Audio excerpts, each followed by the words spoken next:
Okay, so welcome everybody. Dive right into it. Previously, you guys were thrown across the realm of Exandria and wound up on the east side of the Ashkeeper Peaks, at the southern tip of the Broken Vale Marshes. You made your way north, finding a path, a roadway that split the Ashkeepers, in an encampment of Kreen soldiers. With some deception, you guys pretty much wiped them out quick and then disguised that camp to look like some monstrosity laid waste to it. Continuing north for about 6 days or 7 days until you made it to another roadway. This roadway was a little bit less formed, as in it wasn't stone. It was a path. I guess it would be like a pathway or something like that. And it was a little bit larger, with the ring kind of guiding the way. You guys crossed that pathway and headed about almost another day until you came on this old ruined wizard tower, where you found out an adult black dragon had been calling this his roost for a while. You had a brief conversation until all hell broke loose. With Alton and Marlowe going one way, Connell kind of getting caught right in the middle, and just Dorspira and Nemo were actually mounted the dragon. You brought it down enough where Tushar jumped off of this little hill, slammed it to the ground, and it took its last breath. You guys then quickly went down into this tower. The first few floors were weather beaten, just kind of like the earth and natural decay took to them. And then as you got down another floor, you came across this table, and you had the wall of kits, where several of you pocketed a few proficiency, a few skill kits, and Alton grabbed a 4th and 5th level spell. You guys then went to the next level, where as you came upon this doorway, you could see arcane glyphs just all scattered throughout. And Alton, you stepped through, and everything magical just stopped being magic for a minute. And you walked up this circular pedestal, and took the ring off and placed it in these like bronze or brass hooks, where the arcane just tethered it. And you looked down to the left, and there was 2 chairs and a fireplace and an old man. You guys went back and forth, parlayed for a little bit, and a proposition was brought up to you. One that you spoke to your group about.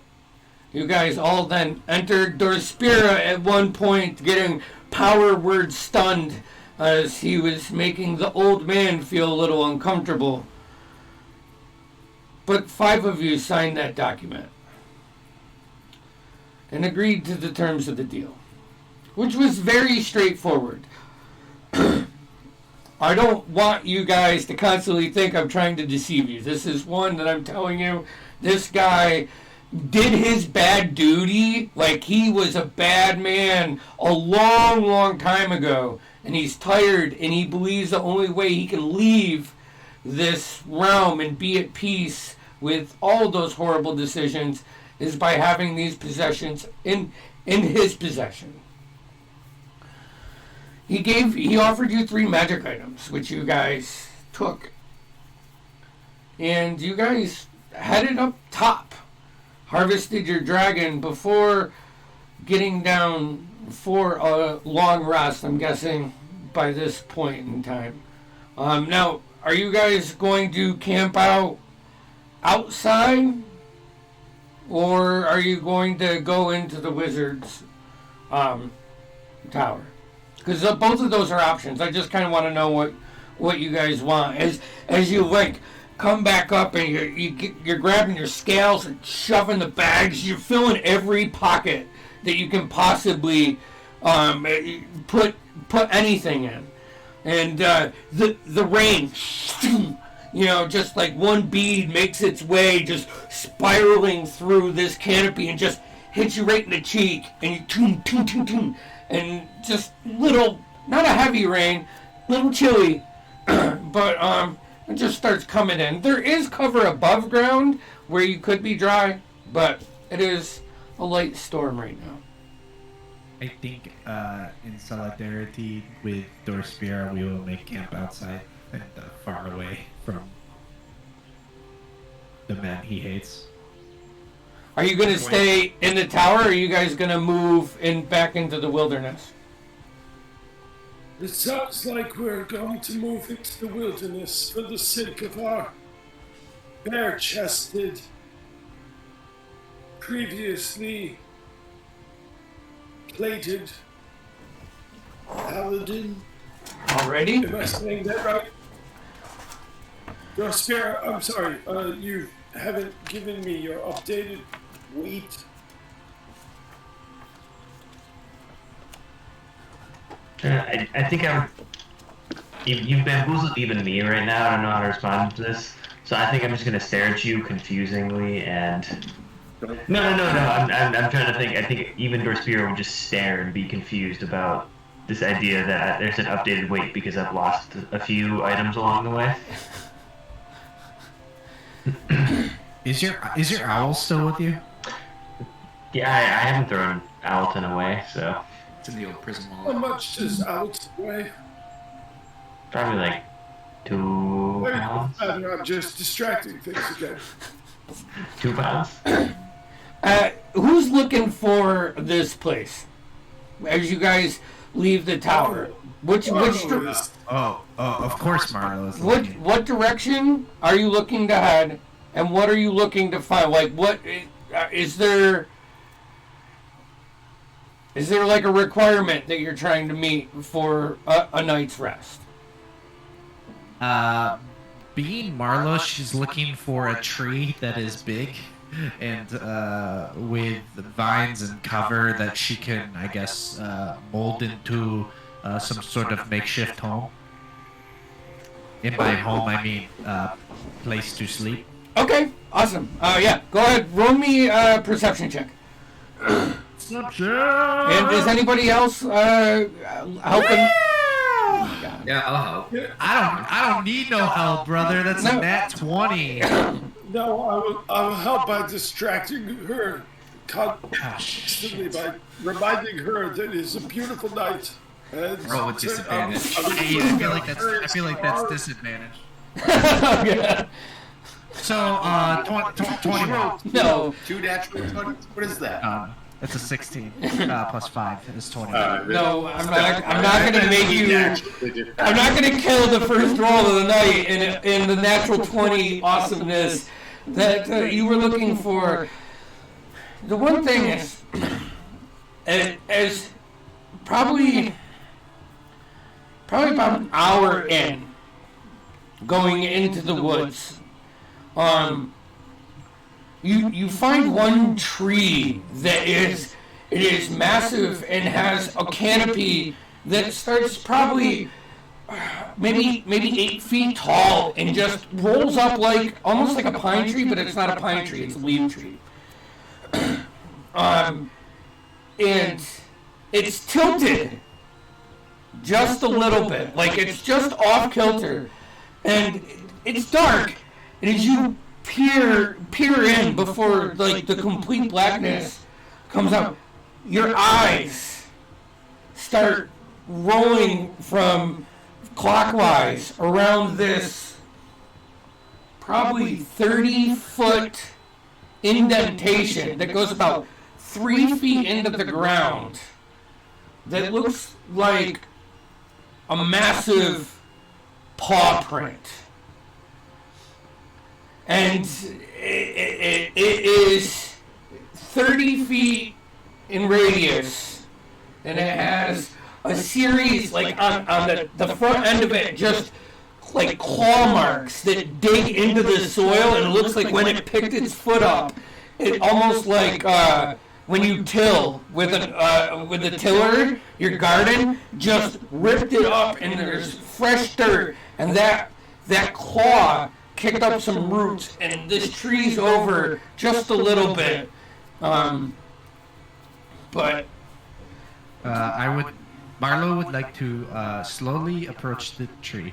Okay. He is going to not caress it, but run her hand down it, and just like the opening scene of Jurassic Park when they see like the wounded Triceratops. God damn it! I watched the movies that made us this weekend, so that's fresh in my mind. She's going to cast a Speak with the Plants, assuming a tree is a plant, and try to talk to this tree. And she's also going to cast Plant Growth to heal some of the roots. She is going to say, "Hello, friend. My friends and I, we are seeking refuge under you today. I hope that you do not mind. It looks like you are hurt. I will do my best to help you. Can you tell me what ails you, and what type of creature makes this giant print that seems to have caused you pain?"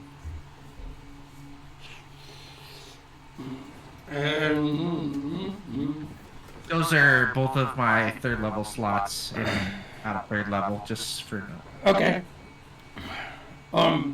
After you like greet it, you hear this, just like this deep groan / crackling, not like fire crackling, like twig breaking, sound. It seems that you have already started my healing. And part of one of the branches is just going to shift down and drip some water where the roots where you were casting Plant Growth, and just sprinkle on it some more. And then 3 other branches from the backside are going to bend it down, creating like this teepee big enough for all of you to sleep in, as like the side branch, all the little branches just start to weave together and blend into the ground. Thank you, kind friend. Do you have a name that perhaps I may call you? If not, I will refer to you as Count Deku. Just this groan. He doesn't have a name. He doesn't know his name. Okay, if he has a name. I will call you Count Deku or Uncle Joshi for short. So hello, Uncle Joshi. Thank you for your hospitality. You may see me and my friends here lighting some of your counterparts on fire. I apologize. I will heal your friends, but just know that we need this for warmth and protection throughout the night. And thank you for your kind blessing, and if you need anything, feel free to let me know. Good night, Uncle Joshy. It's a very warm feeling you're getting as you're touching this tree and communicate with him. He understands. I just can't do a good Treebeard voice, and that's all I want to do right now.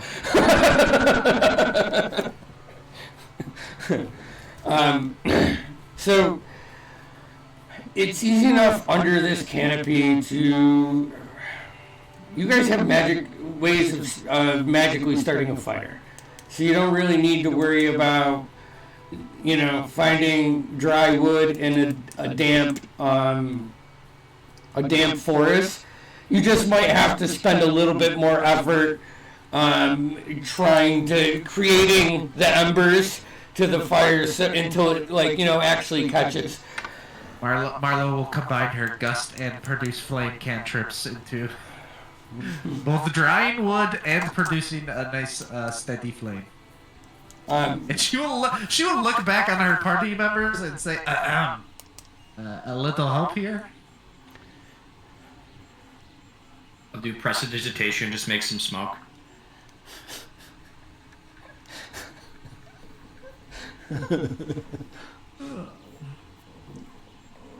If you're looking at me, I think by now you all know that there is no way that I can create fire without throwing small meteors.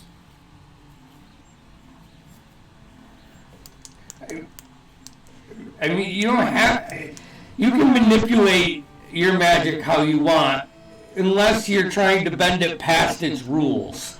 I mean, if you want to put up your minute meteors and just create a fire like that, like a big warm fire, sure, why not? In that case, I could pull up some small rocks around what I assume we placed a decent perimeter of stone is a respect to Marlowe's friends. And then I will smash the rocks together until they erupt in flame and create some sort of fire, but they will require fuel. And that time, as you create it, you can throw some sticks on. It's magic fire. It heats. It gets the job done. You guys are level 10. You can create a fire in the swamp. This is where it gets us. Yeah, this is it. Dragon? No big deal. Key to saving the world. Andy's credit though, I know he's trying to blow over this because this is bullshit D&D for us. At this level, you're right. Every one of us here, we could live, even if we didn't have magic. The group of us would be fine. But we do have magic. You hear come across your smartphones. This just in, a group of 6 adventurers to save the world needs to start the fire in the woods. Anyways, sorry. I click on it and then I share it with all of my friends.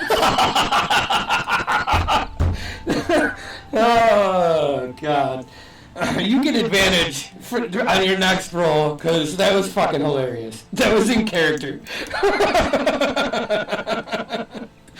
Alright, so, you got a fire, you have a canopy. Are you guys doing watches? Yeah.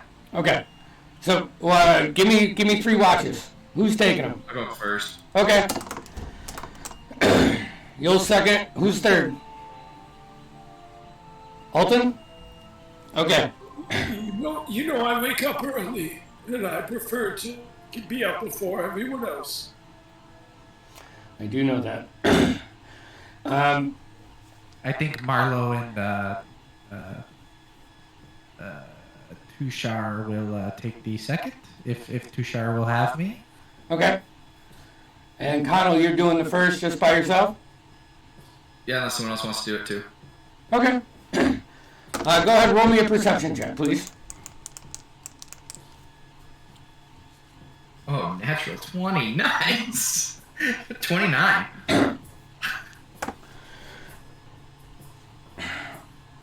About 2 hours in, the rain lets up just enough. Kind of foggy with the temperature of I'd say it's like, it's that high 40s, low 50s, and it's raining. It gets that like constant mist, but probably at the end of your dark vision, you see just a few sets of eyes just walk around, stop for a second, check out, walk around. You're probably getting the fire, blowing on the fire a little bit to get it up, and after a minute, they seem to fade off. They don't bother you. You got their attention. The rest of your shift, it goes easy. All right. I will go back to bed, I will take out the little dragon tail I have and just slowly scratch Tushar with it.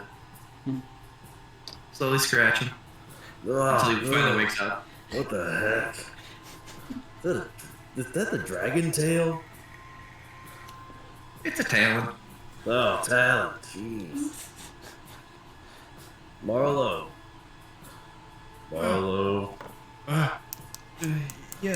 Yes? Doctor. Oh, okay. Hello, Uncle Joshy. Just a little shimmer in the branches. Oh, how cute. So, roll me a perception check, guys. Each of you can roll. Say 22. 17 plus 5. I got a 14, so... So, your time, the rain almost completely subsides during your watch. The fog is still there. The nice thing is, as you move north, it's gotten a bit chillier, and the mosquitoes that you were, like, and all the flies and all that stuff that you were dealing with when you first came into the Broken Veil Marshes is completely subsided. And it's actually kind of a nice night in the woods. Fires crackling. Nothing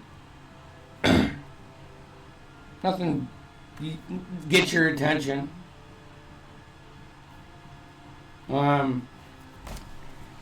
Is there anything that you guys like to do, or? I will take a quick moment to talk with Tushar. Okay. Tushar, you're a man of morality, yes? I wouldn't say no to that. How do you feel about how he handled that last interaction? I do not like upsetting our party members, and it seems like no matter what we do, at least one of us is not happy. Well, funny enough, I'm not in that contract thing, so that's not that big of a deal, but he seemed like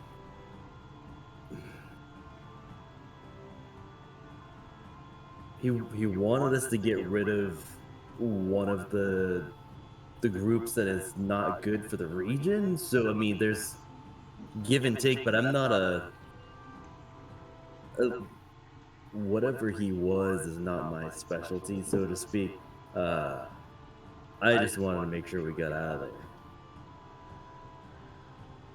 Yes, as someone who has great affinity for the environment and the surroundings, I felt like it was the right choice, but I do not like making others mad. I think everyone deserves a chance, and I feel like decisions made out of emotion never and tend to go well. I feel like Dorspira was making that decision, and it did not strike me. It did not put me in a good place, and I feel like I had a bad reaction to it. And I was just wondering if, I don't know, from the outside looking in, what if I was right or not. I have a lot of regrets. I just want to make sure that this isn't another one in that column. Well, you can't really know until you get there, right? But, You sound like my grandfather. My grandfather. well, I mean, going through a lot of the things I've gone through, having trained in this region of Exandria, it's bringing back some memories. I don't know about this guy from being here, but I do know the people he talked about that I think he said that he wants us to get rid of. It would benefit the region, but it's I don't know, there's a give or take. You know, you're doing something for someone that's evil or was evil, and then we're trying to be a good, I guess, good group of moral standing, but it's just the ends justify the means somehow. It's I mean, I've pulled some shady things on certain missions, but I mean, We all have, and I wouldn't be one. I would be lying if I said I didn't let my emotions get the best of me, especially in this trip. And on this adventure, even before you came along, the lines were especially blurred. So I feel more aligned with you on certain items than I do some of our other party members. So I just hope in the future, if you see me straying away from a good decision of what is right and what is just, that you will pull me aside and you will let me know. of course. I mean, if there ever needs to be a voice of reason, I wouldn't mind obliging with that. I appreciate you taking the time to talk to me about what happened. I appreciate you listening. Let's go wake up that old man. Alton! As you're saying that, you'll see Alden getting up already. He's mostly been awake and just waiting for his time to sit up and take a turn around the fire. Okay. You two sleep well. You should get a few hours rest before we've got a very big day ahead of us. Thank you, Alton. Don't walk around too much. Your ankles crack and it really gets hard to sleep. Every time I try to make it crack, it won't. And then every time I try to walk without it cracking, it cracks. Outside of character, this is a real thing that happens to Jeff. This is a real motherfucking This is a thing. real fucking And problem. I'm telling you, like, the only person who would call me out on that besides Terry is my wife and my daughter. And she can't even make a sentence. I But call them anyways, snappy ankles. Snappy ankles. Marlo retreats to bed. Hey, Alton, go ahead. Roll me a perception check, please. And you are mute? Oh, yep. Go ahead, Alton. Roll me a perception check for your watch, please. Perception check. And with that, I'm going to do a couple things before we get to that. Let's start with Tushar. after that nice conversation, and Alton says, what was that? 16. Perfect. After that nice conversation, and Alton makes that comment about getting rest, we have a big day tomorrow. You lay down, kind of on your side, probably one hand never leaves that hammer. And as you fall asleep, the handle gets cold. And you just kind of go into a dream where you're back in Draconia and playing on the snow hills as a kid. And as you're like pushing your brothers or your friends down the hill and running down and just playing this rough, tough kind of sledding game as you were just warriors in training.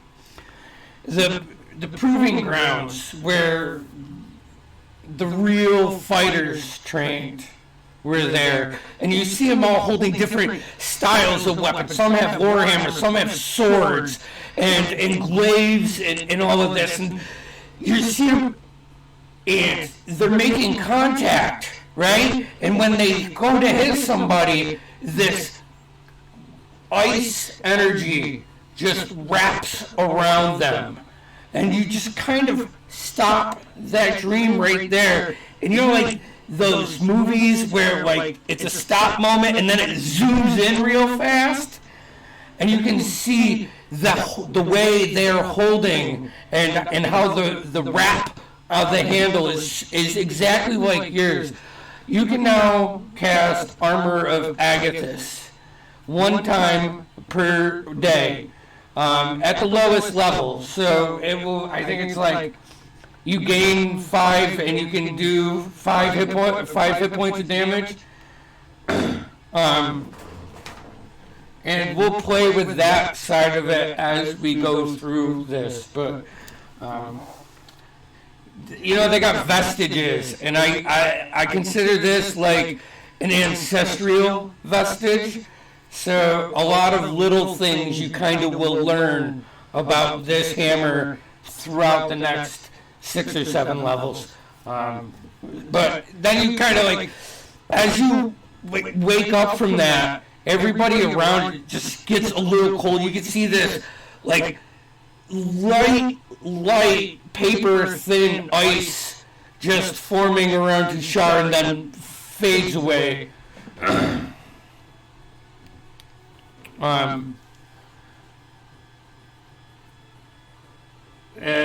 Dorspira.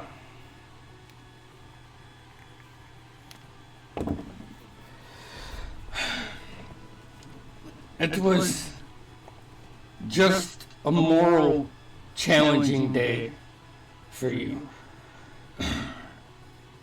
Probably lay there for the first hour and a half, just acting like you're sleeping, trying to calm your rage down. But when you do fall asleep, you are on a hilly battleground, like little hills. Think of like almost like the Shire.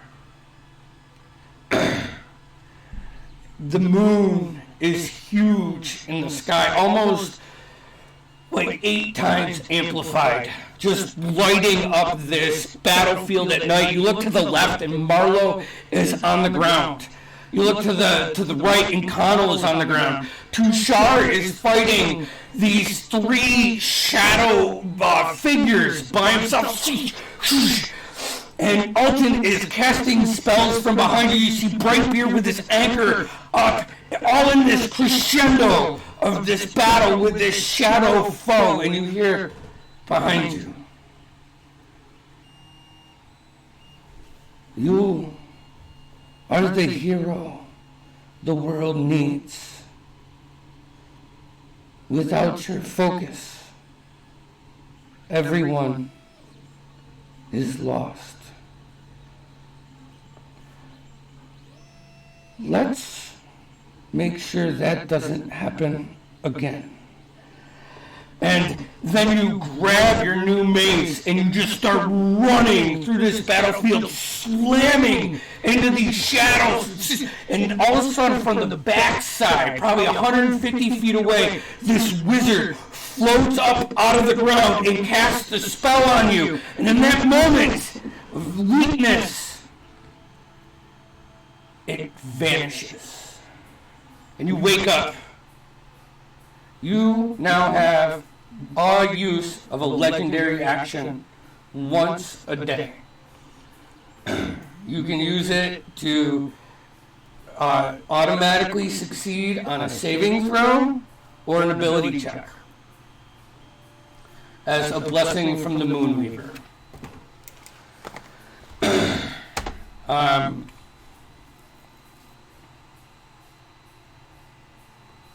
I think...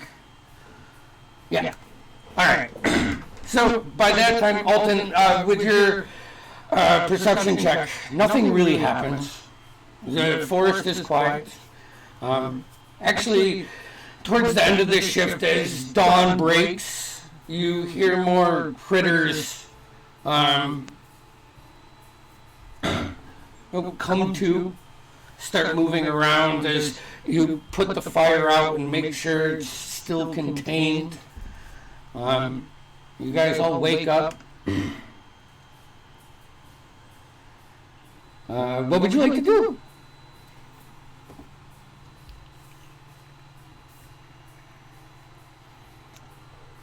Well, it's about time you sleepyheads got up.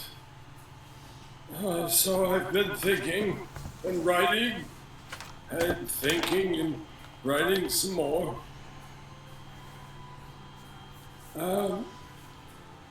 Where would we like to head from here?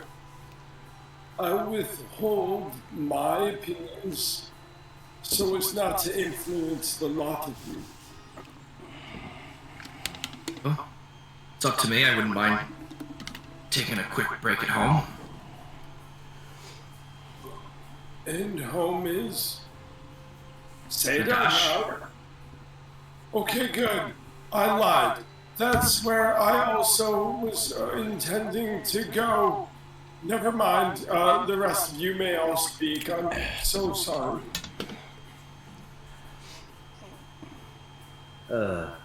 Alton, what was that time frame that you were speaking of a while back? How far are we on when you need to be somewhere? Well, unfortunately, the way my mechanics work, And Alton is going to produce his astrolabe. The small arete plate in the center only works if I know where we are. So unfortunately, after being teleported, it is much more difficult for me to predict the time. It's probably been a real rough 10 days for Alton being in this, cover. Not like it's gonna affect your mood, other than just irritate you a little bit, but not being able to coordinate yourself, you know? Yeah, and just to lay it out for everyone, I do not have keen mind. Which would be fucking clutch for Alton. For Alton's character build, keen mind, it would make so much fucking sense. However, I don't have it. And therefore, I rely on the astrolabe to either tell me the time, or if we know the time, to tell me the location. But because I don't know neither the time nor the location, I can't actually figure it out. Now, given enough time, however, it would be a full cycle around the sun. I would be able to rebuild the arete that I have and tell us exactly where we are and exactly what time it is. But it would take me a third of a year before I could predict it, and a full year before I could predict it accurately. And now I'll stop. Can't we just ask someone? Well, what is that based on exactly? Is it just the movement of certain planetoids, or is it like... Yes, precisely. As you know, because we live in a heliocentric world, I can predict our cycles, and then, of course, the cycles of the moon, and then following star constellations that I would know, preferably of the northern hemisphere, because we're very northern hemisphere centric, and I don't want to get into that now. But we would be able to determine where we are, altitude, and therefore time, and then from there, how far we are from where we need to be. But it would take me at least 3 days to determine the time.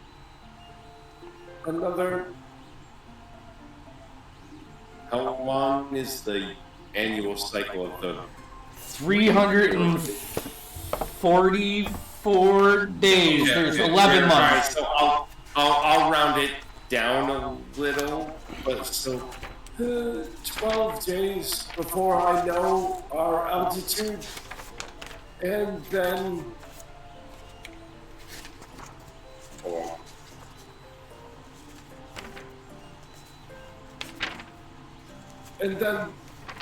almost a year before I knew exactly where we are. Rather than getting into that, we could, of course, take some shortcuts. I'm all for a good shortcut. Well, that's good. different. Well, in that case, it's about time I tell you about this one time I retconned last episode where I was picking up a bunch of scrolls, and then I also found some chalk. pause for dramatic effect. Chalk?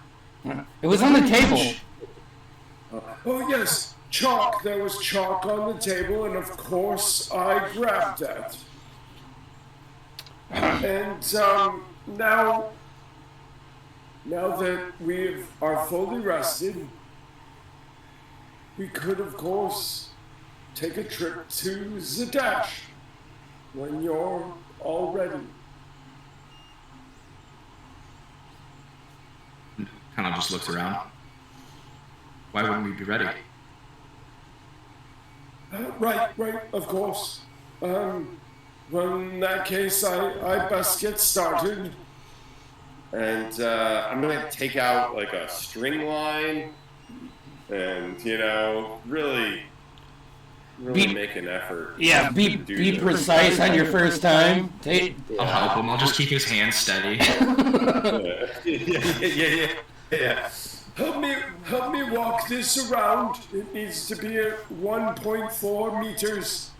Vinny would love that reference. And just keep going around, and then we'll make several notches in it. Anyways, we He gotta get goes through this. through, and just before you do like the final mark, you guys can see this 10-foot circle is just intricate glyphs. And Alton, you can. Alton, before you go, what is the conversion of meters to empire units? Unfortunately, Oh wait a second.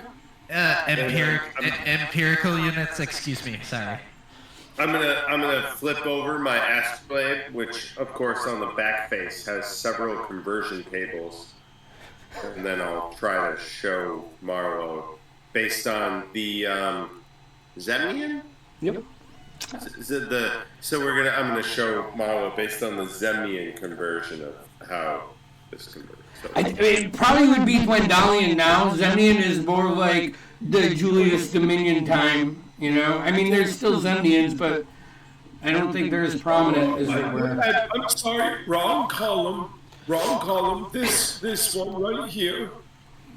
You can tell because they're color-coded. No, they're not color-coded. They're just etched into brass. Is that the one that's like the half one, or is it the full? Yes, right here. I'm sorry. I really need to trim my fingernails. Yeah, they're disgusting. Well, I'm one to talk, but As you finish your last line, it shifts up and it turns this blue. All these inscriptions, all the glyphs light up, and immediately in the around it, you feel lighter. Almost like gravity is ignored in this circle. You have 6 seconds to get in this before the spell fades. So, one by one, jumping in. Yeah, absolutely. Have you ever done like the log ride at a water park where it gets to the last one, it goes straight down, and you lose your stomach? That's what it's like. It's like stepping into a circle and immediately getting pulled. Whether it's up or down, you don't know. Just the feeling of going down a steep incline real fast in a car or on a roller coaster. You all jump in one by one, and as you come through the other side, you don't get shot and you don't land. You just kind of lift up and then set down as everybody comes in and the spell fades. You find yourself in this 60-foot circular wooden subterranean chamber. Probably 30 feet ahead of you is a set of stairs that like go up to the side, and you can hear some ruffling of feet coming from that direction. There are 4 doors that 2 on each side, and the behind you is sealed. The one on the left is Port Damali. The other one, front left, is Rexingtrim. Then you have Stillben and what's the last one? Vasselheim? Vasselheim. I mean, Vasselheim. Yes. As you guys take a second just to scan your room, immediately also it's warmer in here. But you hear a series of footsteps coming from the stairway. Shit, we forgot the dwarf. I'm going to place my hand over towards Brightbeard and say, let me do the talking. No. I trust you, Alton. Don't do me wrong. I love it. Also, Every do you time they're...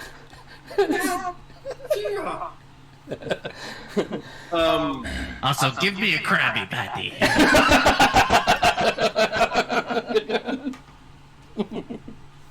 Okay. As you form your ranks and Alton steps out, 2 individuals walk down. One is dressed in blue robes with a gray belt, a female with a mostly shaved head with like a slight flop in the center, like a mohawk that's kind of like brushed over to one side, and the other one is an older red-haired gnome with big, huge goggles on his hand. Down. Who is it? Who is it? Who are you? And I will. My dagger's out. I will pull my robes aside to expose some of the more traditional garments underneath, and then I'll point to Marlo. Marlo, could you show them the The colors of the rainbow? no, the stone that I let you borrow? Would you? Yes. Give me one moment, and Marlo reaches into her sack and tosses the IU stone. of Yep. illusion? Yeah, I think that's it. The IU stone. I have it attuned, so it starts circling around my head. yeah, it just Yeah. floats around. Pulls the glasses up, cleans them out, puts it back on, gets right up to you. Oh, he's probably like at your waist. Pointy ears, this red curly hair, some grays starting to poke through. State your name. As he looks up to you. Well, take Me, Marlo, Mayflower. Well, maybe this guy looks familiar. I am Alton Thornbach, You see, third order of the Cobalt Soul. you see his eyes like dilate a little bit through these thick goggles, and when you say your name, they glow up, like they blow up huge. His pupils get. Oh, but we've been waiting for you. Oh, it's been 6 months since you sent the rock in at the Port of Mali. It made its way here. I've been studying. I have so much to. Please, it's a little early though. And he leads you up the stairs into the main chamber of the Cobalt Soul. And that's where we'll go ahead and take a break, because I want to pull up some notes, some quick descriptors I want to hit for that for you guys. So, welcome to the Empire again.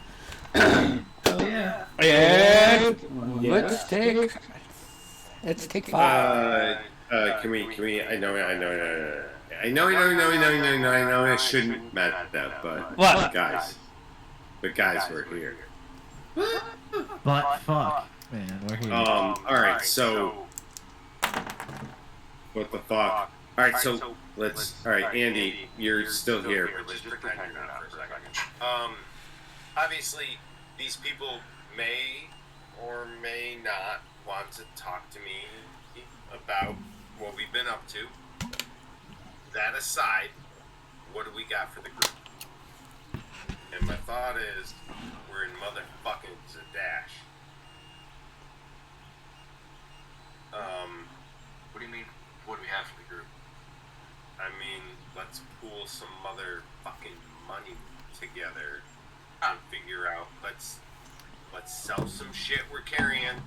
I know Dor's Spear there. He's wandering around with breastplate. He ain't need no more. And we can. This is a city, real city.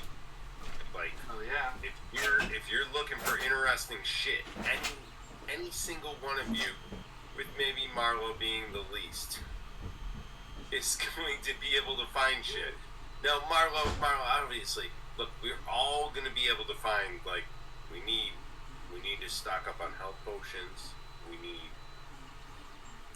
Alton needs scrolls. I need to buy a shit ton. Sounds like we gotta go to Pumont's. Right. That's where I'm going. Yeah. And with Andy not in the frame, you know that motherfucker. You know that motherfucker's been working on the accent. He's been working on that accent for a year. I'm sold. And fuck it. Don't laugh at him if it's not as good as Terry. But Whoa. I'm just saying, Terry. I don't think my Pumont's good. No, I think you have nailed several accents that and the one with Tim, that The Got me. fucking Brightbeard accent really got me. It surprised me. You know what? No, stop it. I don't want to get into that now. We're gonna meta some other shit. Too sharp. Well, okay, there. What are you thinking? Like, what kind of cool toys would make you neat and more interesting? Same, like all of you, each one of you, think about what is out there. Andy's probably gonna roll it. You know, he's not gonna. He doesn't have a list of what's at this fucking thing. He's I gonna want- roll. I want fucking beans. I want beans. You want beans? I want I won't get I want fucking magical beans. Gonna make a giant beanstalk.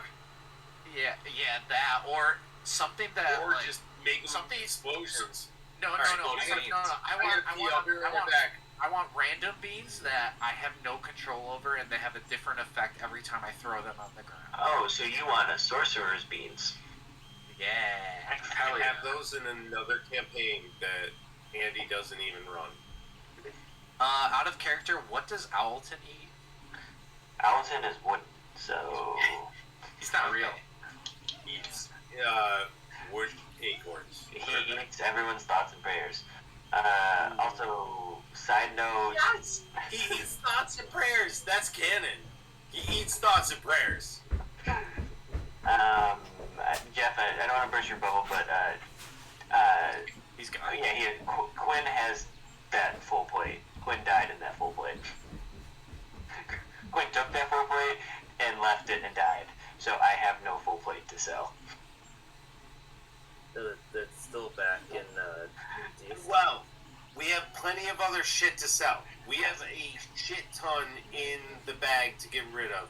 I got some weed to sell. Oh, you got some weed, bro? Mike has I mushrooms. got a bag of weed. Mike's got mushrooms? Yes. Fuck. Mike, where are you, bro? Are you on mushrooms right now? Yo, Andy, Mike might be on mushrooms. No way. I don't know. I thought he was talking about in-game. In-game, he has mushrooms, yes. Wait, does he? In Yes. game? In-game. Background comes those two random dudes, and Oh, that's right, he did. What are you doing, Jeff? I'm trying to go pee, but I came back because Ethan kept talking. But I really do have to go pee. Go pee then. Pee now? Yeah. we'll break. Bye, I love you guys. Whew. Bye. Man. I have fun in P2, but I will say Jeff now wants canon that Owlton eats thoughts and prayers, because I made a joke about it.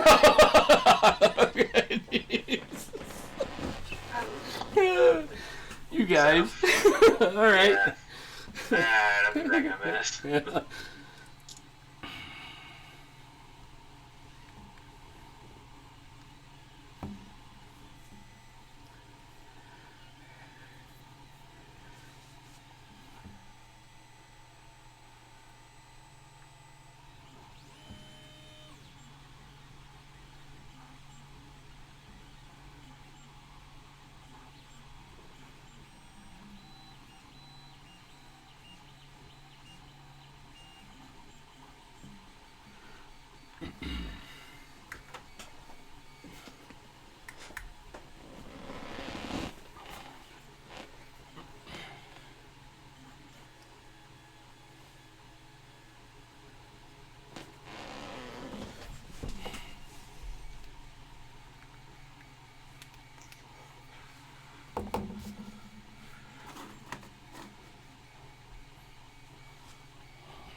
What's up, dude? I have no idea about Zadash at all. like you do, or I don't know anything about it. it's triangular. Well, that's fun. So, Masons? Yeah, it's, here, I can read a bit. It was the capital of the Julius Dominion. That's back before the Dwendalian Empire. Like, the Dwendalian Empire took all of the empire. They seized control from the Dominion. Like, they overran them. It's not the capital anymore, though. The capital is Rexingtrim. Rexingtrim is actually the biggest city, but the population of Zadash it's equal to Port Damali. It's like 90,000 people. Except Zadash is more built up, where Port Damali is like spread out. It's like New York to LA. Okay. So there's rich architecture. This is like they have the biggest recruitment for the Righteous Brand right here at Marrow Hall, which you would have heard of it whether you've been there or not.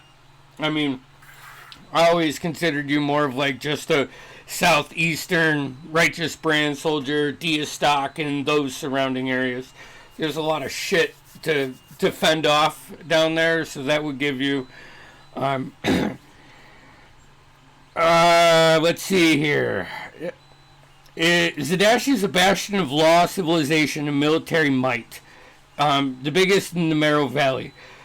It is home to the Hall of Erudition, which is an extension of the Soltris Academy, and a foothold of power for the Cerberus Assembly.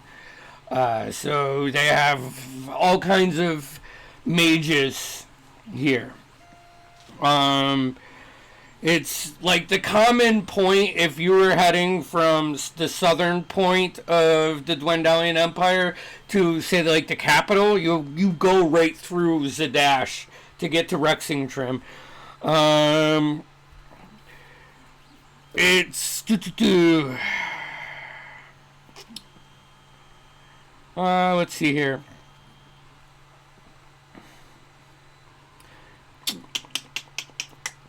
There is a huge crime ring that lurks in Zadash.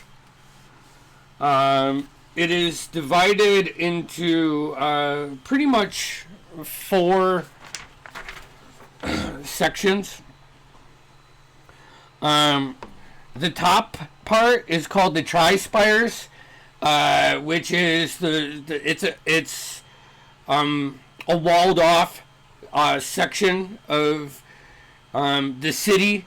The Tri-Spires is for the 3 towers that you can see for miles and miles and miles outside of Zadash. In the center, there is a circular right here that is the Pentamarket. It's like the heart of commerce. There's a massive bazaar. And this is where, like,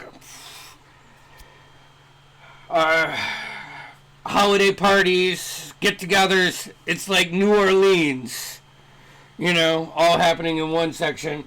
You have in the lower corners, you have the east and west, they call them the outer steeds, which is like the lower income families, and then directly through the center on both sides of the Pentamarket is what they call the Interstead Sprawl. It's a labyrinth of houses owned by the working class people of Zadash. It bends between other districts, and yeah. So we got everybody back. Here, let's get back at it, because I'm just rambling off on lore that you guys could probably all like. I appreciate it. So, all right. So we're back. I also appreciate the lore. So, welcome back, everyone. Welcome back. Here we are. As you guys come around, you go up 2 floors, and the gnome opens up a door, and it leads you to a series of rooms. Couple of them, all the doors are open because it's extremely early in the morning. You woke up and got out of the swamp at like 9 o'clock, and you went back 6 time zones. So it's probably like 4 in the morning here. You see a series of meeting rooms and research rooms. You do see one old person sitting in, writing down in a book and copying from one to one. And then you go into this larger library that have 2 curved, carved wooden staircases, which goes up to a loft where another embankment of just books and tables lie. There is a fireplace. It is lit. There are several somewhat comfortable chairs littered around the center of this room, and that's where you see a short, thick, middle-aged human man with big, huge, just never trimmed right mutton chops that go up to kind of like a curled, bald on the top, but he has like this curled hair ring, that just comes down almost into what's a mullet, on the backside. It's all party. He is dressed in extremely nice clothes, but looks like he's been waiting for a long time. And that's when the gnome, and his name is Demid Sunlash. He introduces himself, and you guys talk on the way up. He actually says, once you guys are settled, there's someone that has been waiting for your arrival for several days now. Once you're settled, come back here. That rock that you gave to the archivist in Port Damali, that's interesting. I've been doing a bunch of research, and I actually just got back from Uthadurn not too long ago, doing some research on our smaller moon, Orudis. And I have a couple theories to run by you, but let's take care of this first. And he walks over and just kind of taps on the guy's shoulder, and he comes to. He's got drool dripping out. Wipes it up. Well, hello. Are you guys? And he pulls out a paper. Are you guys the Noctua?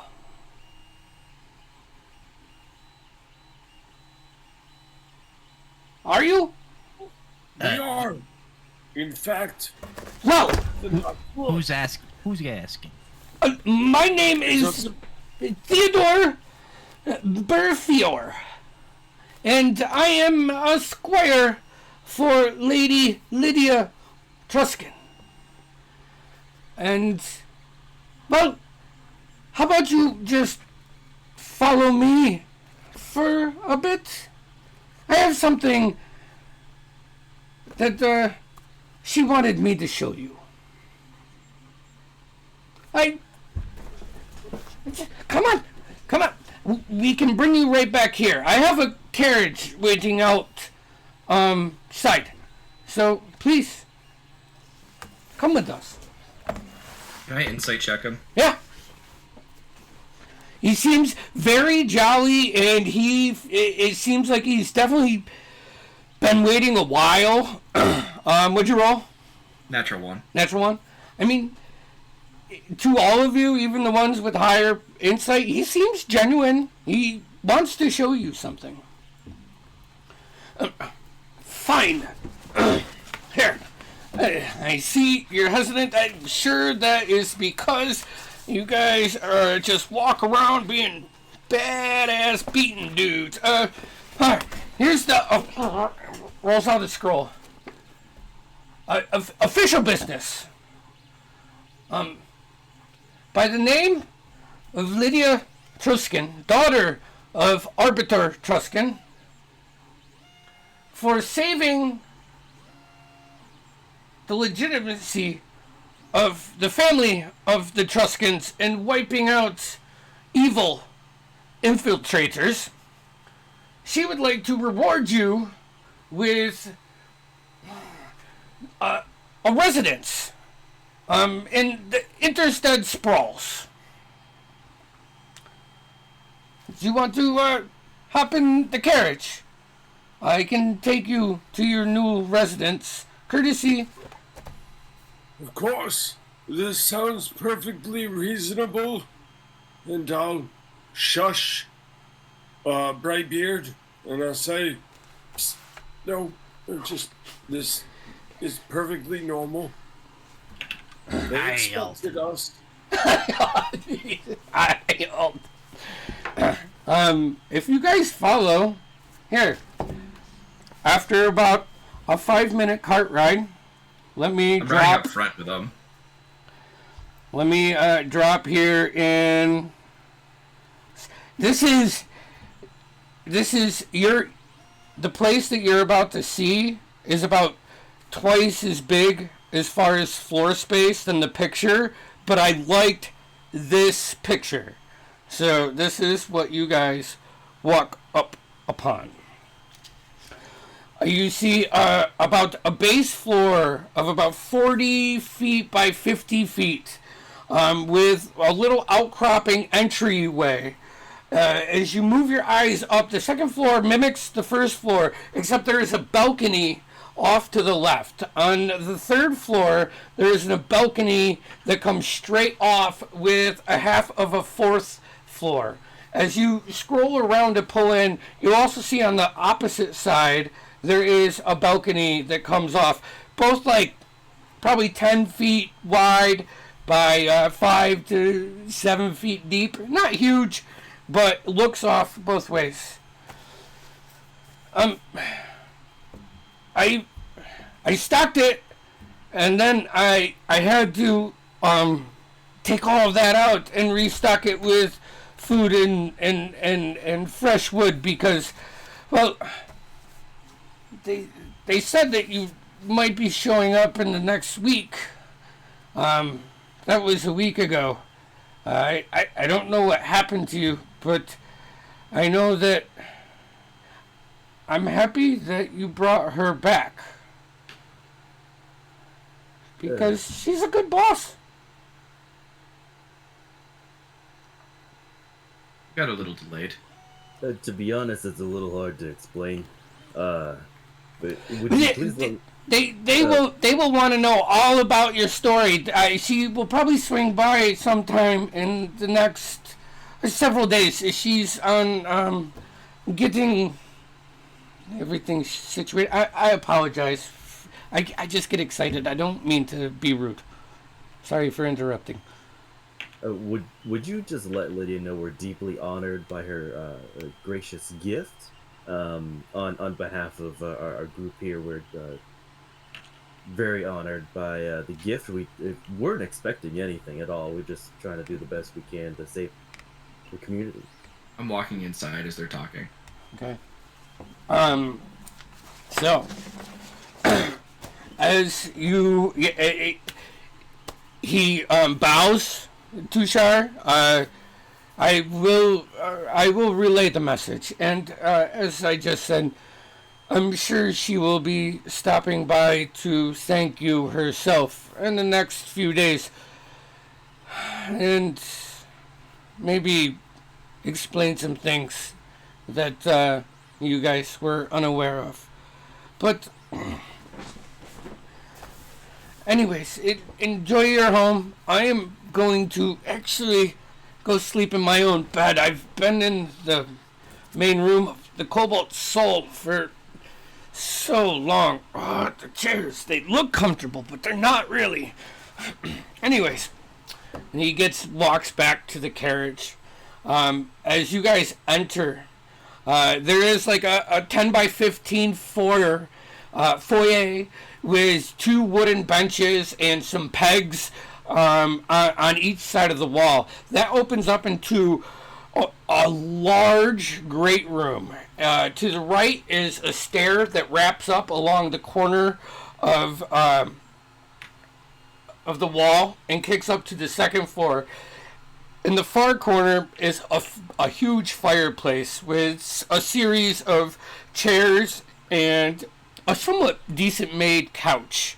There is a table with 6 chairs, a long rectangular table that sits directly in the center of this room, and there is a closet and a door that opens up to a pretty decently sized kitchen. And that kitchen has a door. So, what way do you want to adventure? You guys just want me to run through this whole house for you? Yeah. Is the hearth going, or yes, is it just... it is lit. And as you go through the kitchen, kind of you would go in the kitchen, you see that door, you open the door, it takes you down into a basement that's a functional root cellar, but could be made into anything. It's just this appears to be a residence of it was someone's residence at a time. You exit out of there, you go up to the second floor. The center chamber is about 15 by 15, and there are 3 20 by 15 foot bedrooms that just kind of wrap around, and then the stairway continues up to a third floor, which also has 3 bedrooms. And then you go up to a 4th floor that has it actually has a really nice view. This part of the floor looks at the Tri-Spires, and kind of over half of the Pentamarket. You're not the tallest building, but this is one of the taller buildings. Make an investigation check as you guys are going through. Investigation.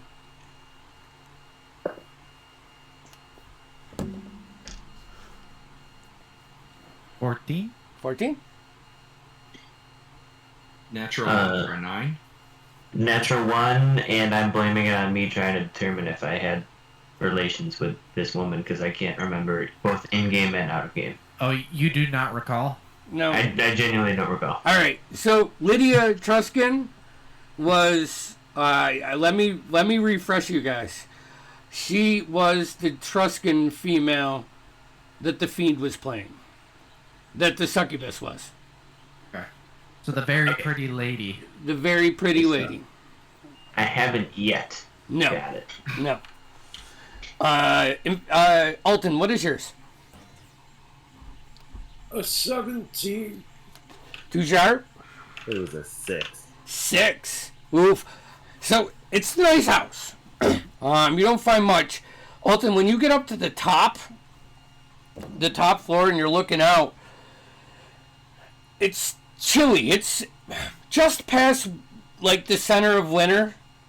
All right, that's how you guys started out in summer. You made it to Phelan, and it was harvest closed when you were in Phelan for that wine festival where everybody got poisoned. Then you traveled up. You made it to Diastock just in winter. You were in Diastock, but it's so south that it wasn't snowing. There's some snow on the ground. Not much, because you're still south a little bit, but it's chilly. However, it's warm up here. The heat emanates through this whole building as it is open to the hearth downstairs, and each bedroom has little ones, little fireplaces to keep warm. But you feel like there's chill behind you. and you walk, you like turn around, and you go to this back wall, and you like start putting your hand, and it's like, you know, the old windows in winter where you can feel the wind going through them, but it's not windows. It's weird.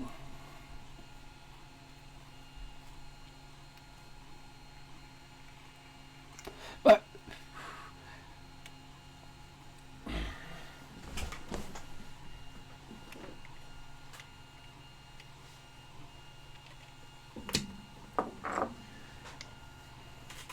yes, Jeffrey. Can I try to dispel magic on these wall-less windows? They're Windowless walls. windowless walls. Sure. You cast dispel magic. What level?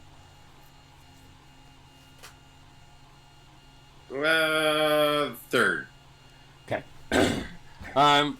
With that, you hear behind this door something like fizzle. Or behind this wall. Oops. Fuck.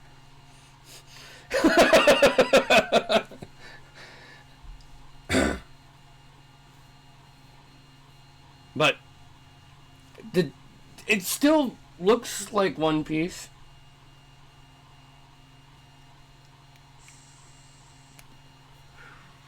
It's probably nothing.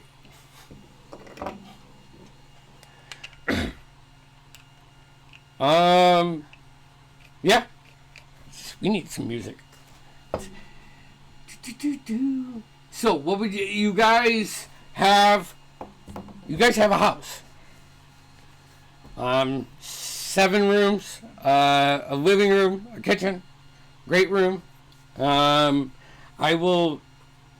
been trying to find like detailed pictures on Pinterest for like 6 days of like ones that I'm happy with, and I didn't find anything that like kind of fit my mind, so I started drawing it today, but then I got distracted at work and I fucked the scale up, so and I didn't have a time after that to do it, so I will get you a blueprint of this, but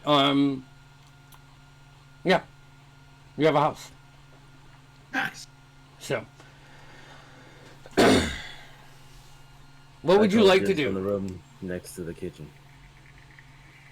What was that? I call dibs on the room next to the kitchen. I call the room that's near Alton. That's sketchy. Alton, do we be any closer to the star? My Yes. lovely star. In fact, we are much closer to the star now, and I will, of course, reset the Arete plate in my astrolabe now that I know our location. Okay. If I ask you about it again, I'm sorry, but I might be asking you again. I love you so much. So, what would you guys like to do? Nemo's going to be going off drinking. Easy enough. This is littered with taverns and inns, much like Oswego. I can't say that. Mike doesn't know. Flash doesn't know what Oswego is like. It's just littered with taverns, Bars. just Days. lots of bars. All you can do in Oswego is drink beer. Sucks. I best be making my way to the evening nip. The evening nip. Okay. And I'm going to no longer play Nemo. All right, sweet. Nemo's going to get drunk at the evening nip. That's it. He gave you a place where he's going to be, so when you guys need him, you know where to find him. I have a couple of things I would like to take care of first. Should I meet you shopping after?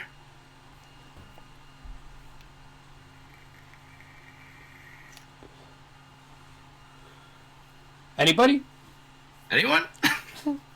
I'm sorry, Everybody's Estelle, what was quiet tonight. I have a couple things I need to take care of first, but I'd be happy to meet you shopping after. Okay, I'm going to unpack my things into my room and take another look at the awesome view. Or Spear, pick me out a good room.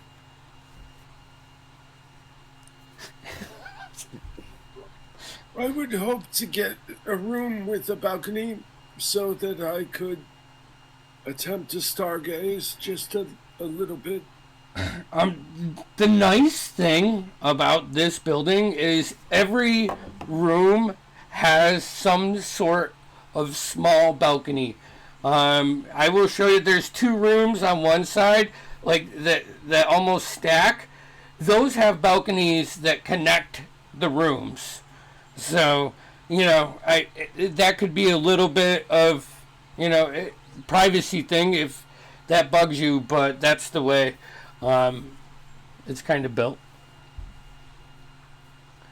So, but I mean, all the way up top. I personally don't mind if some of our party members share an adjoining balcony.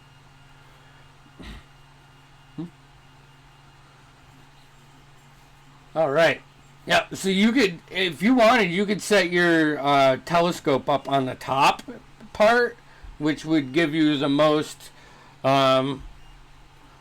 But it is getting... Yeah, that's the plan. It is daytime, though, currently. Yeah, I mean, I'll that'll be for nighttime stuff, but I'll get it set up. Okay. All right, so who wants to do what for... Jeff, are you going to go back to Cobalt Soul? We'll start with Mike, and then we'll hit you if you're going to go back there and talk to... You going to go back and talk to Demid? Yeah. Okay. Yeah, I think I gotta hit the Cobalt Soul. I think we also we owe it to ourselves to go shopping in Zadash. So, what do you want to do first, guys? Mike? You spoke up first. What do you want to do first? I would like to go talk to some craftsmen about what I messaged you about earlier. Yep. Okay. Let's see here. How do we want to do this? Roll me a persuasion check.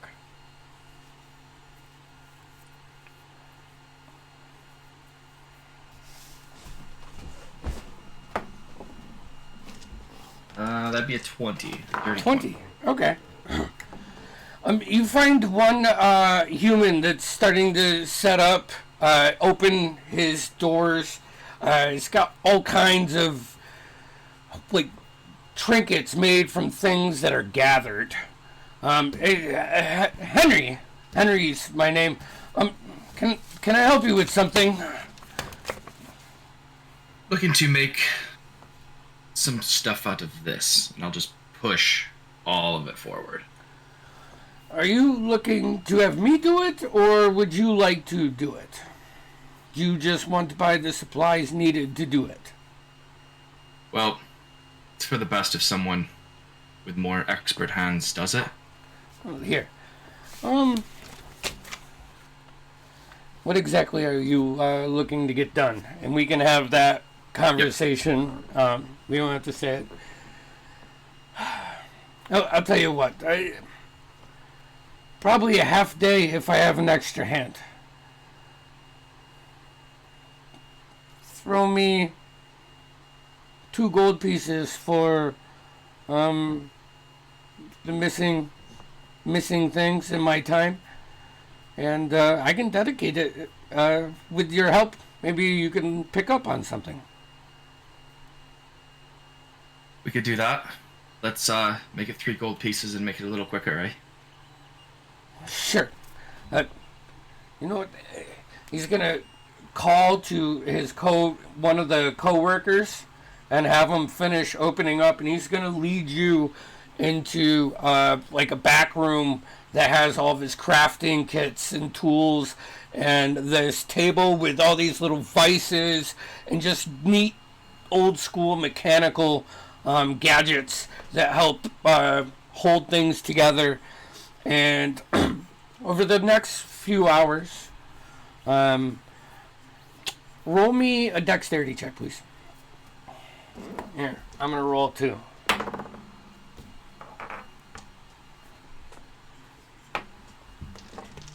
would be a just straight dexterity.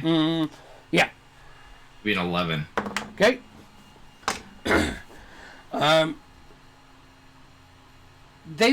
They're functional. They look good. There's parts of them you could tell that were kind of like put together fast, but the overall functionality and quality is very nice. Okay. So the one that I'm making for myself, I would not bring to this guy. Okay. I'd bring it to more of a established. Okay. Fair enough. Alton. So you go back to the Cobalt. It's the Cobalt Soul, but it has actual name. Yeah, whatever. And meet Demet, and he takes you upstairs into a separate chamber where that stone that you found back in session 2 is sitting in the center of the room. And you can see there are several books in this 30 or 40 foot room, just clinging to the outside of this 20 foot radius, or 20 foot circle. It's not a 20 foot radius, that's fireball. That's huge. I learned that lesson. This would be a 10 foot radius, we'll say. He says, we've learned so many things. Seriously. Actually, let's start with 1. Do you know what I believe this is, Alton?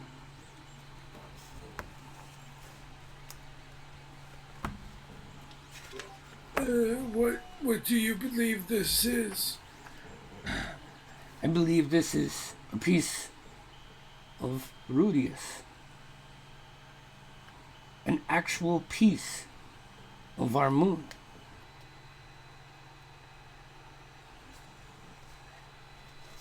And I don't think it got here by accident. We have learned that, and he says something in an arcane tongue, and then the books drop to the ground and there is no more pull from the meteor. We can control it now. But the thing that worries me is, since you've sent this, we have been getting periodic, on-timing, similar flashes of light through the atmosphere. So, I think it's purpose. I mean, there's lore about Rudius being placed by the demigods. Do you think that's possible?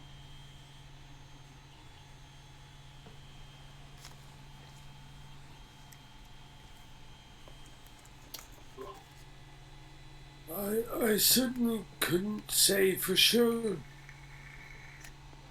But by that very reasoning, how could it not be possible?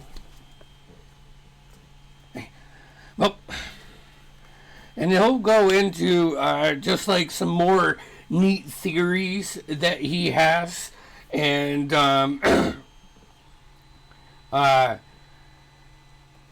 he'll invite you back to the observatory for one of the evenings, and see if you guys can look at the astrology and maybe pinpoint down some more stuff, more assistance, as he is fascinated by your knowledge of that stuff. All right? Jeff looks like he's about to pass out. Oh, we certainly are. Any second now. So, you know what? It's almost 11. How about we want to do a shopping episode next week, or next time we play. And Marlo can't fucking wait to do a shopping episode. Yeah. I do have things I want to do tonight without shopping. So what do you want to do? Shopping. What do you want to do tonight? Just to clear something up, did we see Alton interact with the wall? Yeah.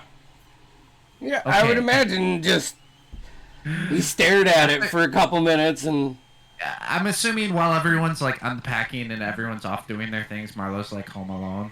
Not home alone, or just like in.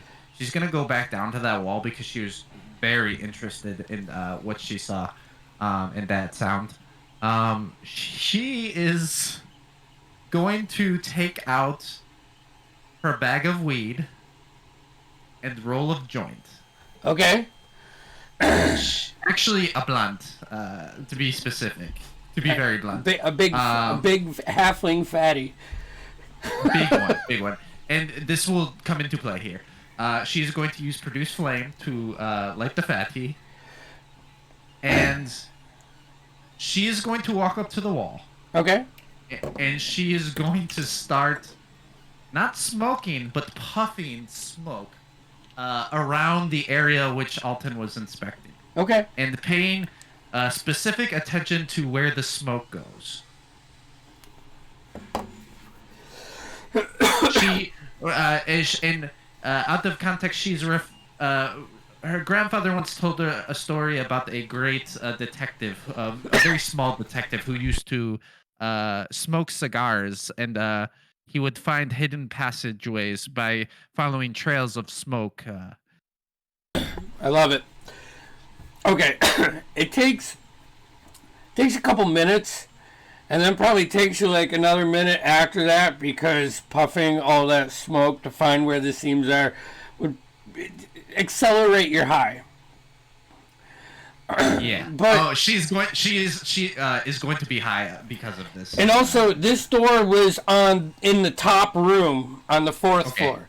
Okay. All right. Yeah. So I'll say with that, you do find like certain spots where like sucks it in and then blows it back out. Like there is some kind of draft behind this one section.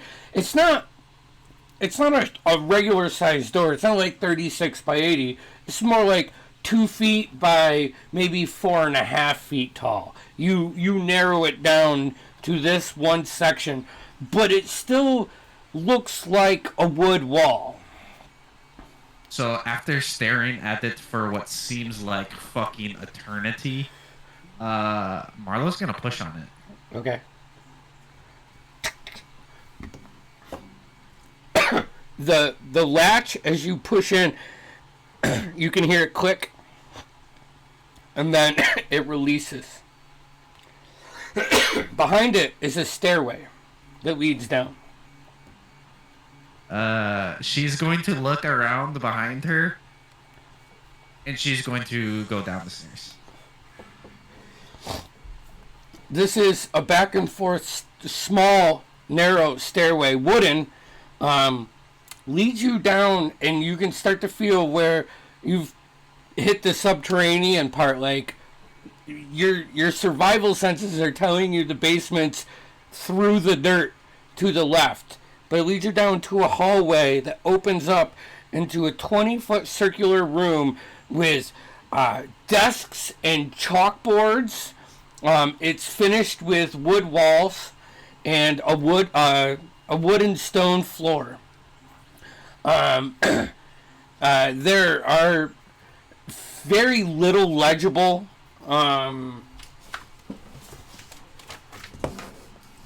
papers, but you can pick out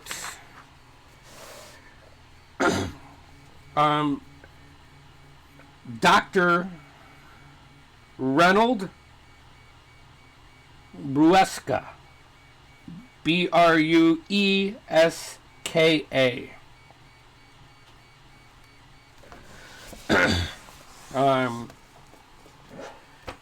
You see some vials on tables and like probably I guess there would be an alchemy set, a full blown alchemy set in this setup in this room.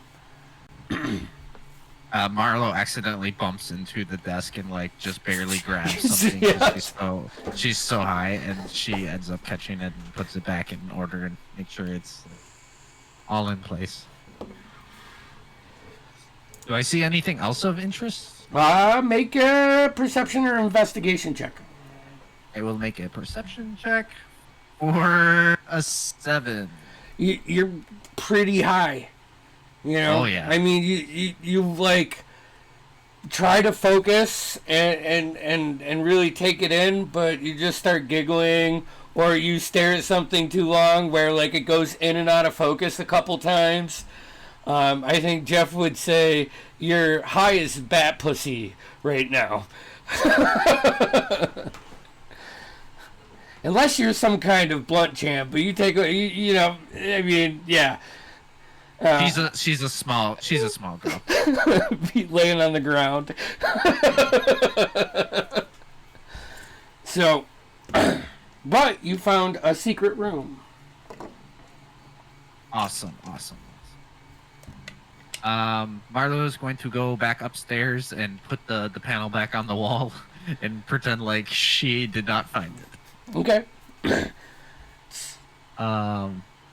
Am I allowed to do one more thing? Yes. Sure. Once the effects of the marijuana has kind of subsided, so it's like a dull high, Marlo is going to take out some incense in her room, light the incense, kind of walk around the room, spreading the incense. She's going to take out her last sticky root and also burn that. Okay. She is going to ritually cast divination. Woo. All right. I am bringing it. How do you bring it up in here? Because, well, you can just tell me. You can. Here. What's that? Is that in the handbook? I should just have it marked because you do this a lot. I think this is the first time I've used divination. Oh, what am I thinking of? Divination. Okay. She is going to invoke the goddess Melora. Okay. And she is going to ask Melora about the I don't know the specific bounds of which I can ask this, so please use her discretion. Okay. She's going to ask about the state of Quinn. Ooh.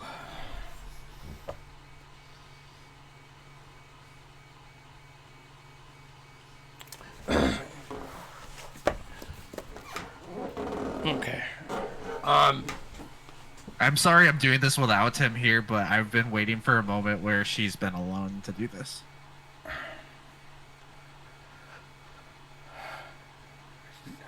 You see the Siki root, like, shrivel up. Like a blight, like a disease on a good tree.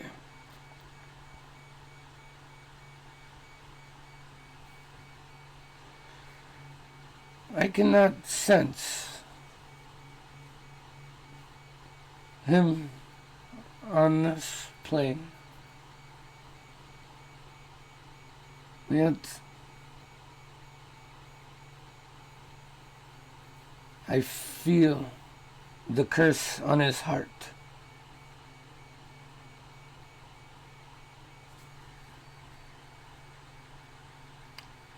Is that good? Yeah, it's meant to be a short phrase or Yeah. cryptic rhyme or omen, so that's all, and she will come down from her high, just feeling sad and despair, and Yeah. for the first time a little bit lonely. On this adventure, at least. You're what? On this adventure, for the first time, she is feeling a little bit lonely. Gotcha. Someone who makes note to make friends with everyone, you know? You have the peace, maybe too much. Anybody else want to do anything tonight?